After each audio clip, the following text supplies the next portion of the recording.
Hi friends, welcome to my channel Moogodu music. నేను మీ శివరామకృష్ణ. ఈరోజు మా టాపిక్ వచ్చి నిన్న భారత్ క్రికెట్ జట్టులో ఒక అతిపెద్ద మార్పు చేసుకుంది. రోహిత్ శర్మని ఇండియా ఓడిఐ కెప్టెన్ గా తొలగించారు అండ్ శుభ్మన్ గిల్ ని కొత్త కెప్టెన్ గా ప్రకటించడం జరిగింది.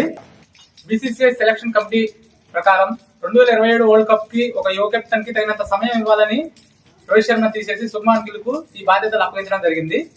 ఈ ఫార్మాట్ లో ఒక సీనియర్ ప్లేయర్ కెప్టెన్ గా కొనసాగడం కన్నా దీర్ఘకాలిక ప్రణాళికలు దృష్ట్యా ఒక యువ నాయకుడికి ఈ బాధ్యత అప్పగించడానికి ఇది సరైన సమయం అని బీసీసీఐ సెలక్షన్ కమిటీ భావించింది.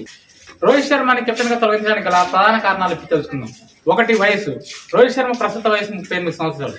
2027 వరల్డ్ కప్ టయానికి రోహిత్ శర్మకి 40 సంవత్సరాలు దాటుతాయి. అందుకని ఒక యువ కెప్టెన్ కి బాధ్యతలు అప్పగించడానికి ఇదే సరైన సమయం అని సెలక్షన్ కమిటీ భావించి ఉండవచ్చు. 2, ఫిట్నెస్. రోహిత్ శర్మ మనం చూసుకోవచ్చు. రోహిత్ శర్మ ఎప్పుడు అంత ఫిట్ గా కనిపించాడు, కొంచెం ఫ్యాట్ గా కనిపిస్తాడు. ప్రస్తుతం 11 కేజీలు తగ్గాడు ఓడిఐ సిరీస్ కోసం. కానీ ఈ ఫిట్నెస్ ని ఇంకో 2 సంవత్సరాలు వరల్డ్ కప్ వరకు రోహిత్ శర్మ కొనసాగించగలడా అనేది ఒక సందేహం.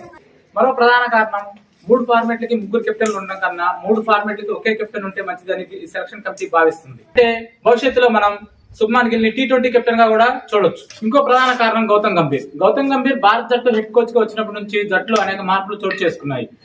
సీనియర్ ప్లేయర్లు ఒకళ్ళేమిటొకళ్ళు రిటైర్మెంట్ ప్రకటిస్తున్నారు. రోహిత్ శర్మ కెప్టెన్ గా తీసేసి శుభ్మన్ గిల్ కెప్టెన్సీ అప్పగించడానికి ఈ కెప్టెన్సీ మార్పు కోసం గౌతమ్ గంభీర్ గట్టిగానే ప్రయత్నం చేశారని తెలుస్తుంది. అసలు ఇండియన్ క్రికెట్ కి రోహిత్ శర్మ ఒక ప్లేయర్ గా ఏం చేశాడు అనే దానికన్నా ఒక కెప్టెన్ గా ఏం చేశాడు అనేది తెలుసుకుందాం.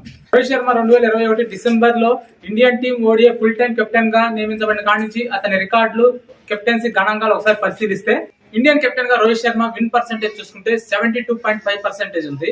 సెకండ్ స్థానంలో రికీ పాంటింగ్ 67.9%. ఐసీసీ టోర్నమెంట్ లో కెప్టెన్ గా రోహిత్ శర్మ విజయ శాతం చూసుకుంటే 87.1% తో మొదటి స్థానంలో ఉన్నారు. రెండో స్థానంలో 78.4% తో ఆస్ట్రేలియా కెప్టెన్ రికీ పాంటింగ్ ఉన్నాడు. ఓడిఐ కెప్టెన్ గా విన్నింగ్ పర్సెంటేజ్ చూసుకుంటే 77.71% తో West Indies great captain Clive Lloyd first స్థానంలో ఉన్నాడు. రెండో స్థానంలో రోహిత్ శర్మ 77.27 తో రెండో స్థానంలో ఉన్నారు. ఐసీసీ 50 ఓవర్స్ టోర్నమెంట్స్ లో కెప్టెన్ గా రోహిత్ శర్మ విన్నింగ్ పర్సెంట్ 96% ఉంది.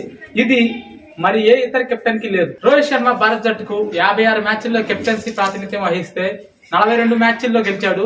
12 మ్యాచ్లు ఓడిపోయాడు. ఒక మ్యాచ్ ఫలితం చెల్లలేదు. ఒక మ్యాచ్ రద్దయింది.